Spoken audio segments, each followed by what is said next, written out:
They called her the last queen of Hollywood, not because she wore crowns on screen, but because she carried herself as if the world were her court.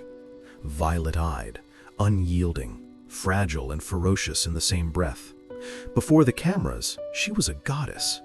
Behind them, she was a woman fighting to breathe beneath the weight of legend. Every flashbulb told half the truth. Every headline hid the rest. Elizabeth Taylor lived more lives than most people dare to dream. Child star, scandal magnate, widow, icon, activist. And every time the world thought she was finished, she began again. This is not the story of diamonds and divorces. It's the story of the woman inside all that glitter. A woman who loved too deeply, lost too often, and refused to apologize for either. Because to understand Elizabeth Taylor, you have to see the cracks, the places where the light got in. She was born in London in 1932 to American parents who believed in beauty, manners, and keeping up appearances. But behind those perfect photographs, the world was already shifting. When the bombs began to fall over Europe, the Taylors packed their lives into trunks and fled to America, to Los Angeles, where dreams were currency and little girls could become movie stars. Elizabeth was just a child, with eyes so vividly violet they seemed unreal. Neighbors whispered, directors noticed, and soon MGM came calling. Her first screen tests were hesitant, her voice soft, but the camera didn't care, it adored her. Then came National Velvet, a 12-year-old girl playing a dreamer who tamed the impossible. The film made her a star and nearly broke her body. During a riding scene, her horse threw her, fracturing her spine. Doctors warned of lifelong pain. She smiled for the cameras anyway. That pain never left. It just learned to hide beneath diamonds and laughter. From that moment, Elizabeth Taylor stopped being a child. Hollywood had decided she was a woman, and women, in that world, belonged to the studio.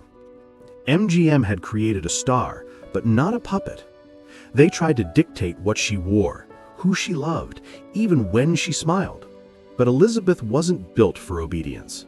She smoked on set, laughed too loudly, and said what she thought, which was everything the studio feared. When directors shouted, she shouted back. When the tabloids circled, she stared them down. Her beauty made her untouchable. Her will made her dangerous. By her late teens, she'd played ingenues, debutantes, princesses, all reflections of what the studio thought a woman should be. But behind those painted sets, Elizabeth was plotting her own story, one not written by MGM, but by her heart. And her heart, as the world would soon learn, was a reckless thing. The girl who defied the studio was about to defy something far more powerful, Hollywood's idea of love itself. She was barely 18 when she married for the first time. The studio wanted a fairy tale, so they gave her one, complete with white lace, flashbulbs, and a husband she barely knew. It was over before it began.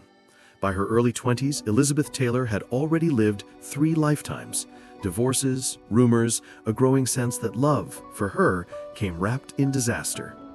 Then came Mike Todd, a showman, bold and brash, the only man who ever made her feel seen instead of displayed. They laughed loudly, lived extravagantly, and for once she seemed free. Until the sky betrayed her. In 1958, his plane crashed. Everyone on board was killed. The widow who had been photographed in diamonds was now photographed in grief. The tabloids didn't blink, they never did.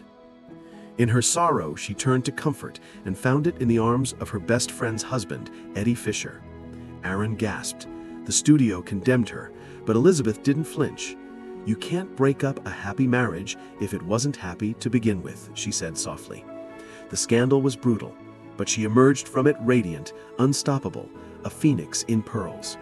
And soon, that defiance would lead her straight into history's most expensive film and its most dangerous love affair. It was meant to be the role of a lifetime, Cleopatra. $1 million contract, the first in Hollywood history. A set so lavish it bankrupted a studio, and a production so cursed it nearly killed her. Literally. She collapsed from pneumonia, was tracheotomized, and came back to finish the scene with the scar hidden beneath jewels. But the true fire wasn't on set. It was in her eyes when she met Richard Burton. Their chemistry was volcanic. Married to other people, they tried to resist. They failed. Paparazzi chased them through Rome. Priests denounced them from pulpits. Even the Vatican called it erotic vagrancy. Elizabeth only smiled. They married twice. They fought and adored each other in equal measure. He gave her diamonds the size of stars. She gave him chaos and devotion. Together, they became more than lovers. They were a spectacle. The world couldn't look away, and neither could they.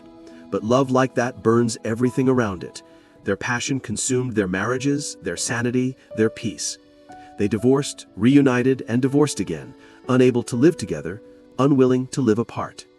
Still, even in the ashes, people saw something rare. Two flawed souls who loved each other completely, even when it destroyed them. That was Elizabeth Taylor's truth. She lived and loved without breaks, without apologies, and never halfway. After decades of headlines that screamed her name, Elizabeth Taylor did something Hollywood never expected. She stopped caring about it. When the lights dimmed and the marriages ended, she turned her fame into a weapon for good. In the mid-1980s, when AIDS was whispered about like a curse, even the bravest stars stayed silent. Not Elizabeth. Her dear friend Rock Hudson was dying, and she refused to let the world look away. She founded the Elizabeth Taylor AIDS Foundation, spoke in places where she was told not to, and demanded empathy from a world still drowning in fear. She raised millions, broke taboos, and stood beside the dying when few others would. The same passion that once fueled scandal now fueled purpose. Her diamonds became auction items. Her celebrity became a megaphone. It was her greatest performance, not on screen, but in the quiet rooms of hospitals and on the stages of charity galas, where she spoke for those who had no voice. This was a new kind of Elizabeth Taylor, not the temptress or the tabloid headline, but the fighter. The woman who had been accused of taking too much was finally giving everything she had. For all her fame, Elizabeth was strangely private. She kept her closest friends close, and her enemies closer, though she never called them that aloud. Her home was filled with laughter, children, animals, and a small chaos that made her feel safe. She adored her dogs, collected art, and wore her jewelry like armor. Those jewels weren't trophies, they were reminders. Each one marked a love, a loss, a turning point. The croup diamond from Burton, the La Peregrina pearl. Gifts that told her story without a single word spoken. Beneath the glamour, her body carried the scars of everything she'd survived. Broken bones, back pain, surgeries that stacked one upon another. She joked about it, called herself the bionic woman, but the pain never really left. Still, she dressed in color, laughed loudest in the room, and demanded champagne even in the hospital. Because for Elizabeth Taylor, life was never about perfection. It was about presence. If she was going to live, she would live. In her later years, Elizabeth Taylor became almost mythical, a woman who had outlived an era, yet carried it within her like a perfume that never faded. Hollywood had moved on to newer faces, faster fame, sharper stories. But Elizabeth remained, serene and radiant, the embodiment of a time when stars weren't made by algorithms, but by alchemy. She spent her last years surrounded by the things that mattered most. Her children, her grandchildren, her gardens, her laughter. Even in a wheelchair, she demanded elegance. Perfume, lipstick, diamonds, always diamonds. They weren't vanity, they were defiance, a reminder that beauty for her was a form of courage. She joked that she had lived through everything except the apocalypse, and somehow it was true. 8 marriages, countless surgeries, dozens of reinventions, and still she sparkled. But beneath that sparkle, her heart grew tired. In March 2011, Elizabeth Taylor slipped quietly away in Los Angeles. She was 79. Her funeral was small, private, by her own request. And in a final twist of humor, she made sure the hearse arrived 15 minutes late. She wanted to be late to her own funeral, a friend said, smiling through tears. It was the last wink of a woman who refused to live by anyone else's schedule. Today, when her films play on late-night television, those violet eyes still catch the light.